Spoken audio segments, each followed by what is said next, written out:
Jain பீப்புளோடைய walking habits பற்றி உங்களுக்கு தெரியுமா? அவங்க எப்போவுமே வெறும் காலில் நடக்கிறது தான் விரும்புவாங்க. ஏன்னா நம்ம செருப்பு போட்டு நடக்கும்போது நம்ம தெரியாமல் நிறைய புழு பூச்சிகளெல்லாம் காலால் மிதிச்சிருவோம். அவங்க வெறும் காலில் நடக்கும்போது அவங்களுக்கு தெரியும் இங்கே ஒரு புழு இருக்குது, பூச்சி இருக்குன்னு. அதனால ஜெயின் பீப்புள் வெறும் காலில் நடக்க தான் விரும்புவாங்களாம். அப்படி நடக்கும்போது அவங்க தப்பி தவறி கூட எந்த ஒரு புழு பூச்சியுமே கொல்லாமல் இருக்கிறதுக்கு அவங்க வெறும் காலில் நடக்கிறாங்க.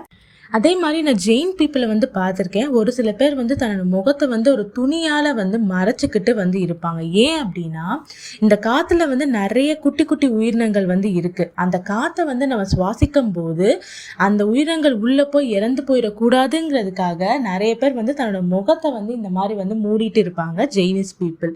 அது மட்டும் இல்லாமல் ஜெயின் மாங்ஸ் பார்த்தீங்க அப்படின்னா அவங்க தரையில் நடக்கும்போது பெருக்கிட்டே நடப்பாங்க, ஸ்வீப் பண்ணிகிட்டே நடப்பாங்க. அப்படி நடக்கும்போது அவங்க வழியில ஏதாச்சும் செடி கொடிகளோ இல்லை புழு பூச்சி வந்தாலோ அது எல்லாமே ஒதுங்கி வேற பக்கம் போயிடணும். அதனாலதான் அவங்க இந்த மாதிரி எல்லாம் நடக்கிறாங்க.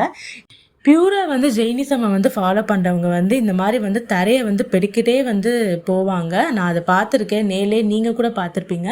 இந்த மாதிரி நிறைய இன்ட்ரெஸ்டிங்கான விஷயங்களை தெரிஞ்சுக்க என்னோட சேனலை சப்ஸ்கிரைப் பண்ணுங்க. இந்த வீடியோ உங்களுக்கு பிடிச்சிருந்தா லைக் பண்ணுங்க, கமெண்ட் பண்ணுங்க, சப்ஸ்கிரைப் பண்ணுங்க.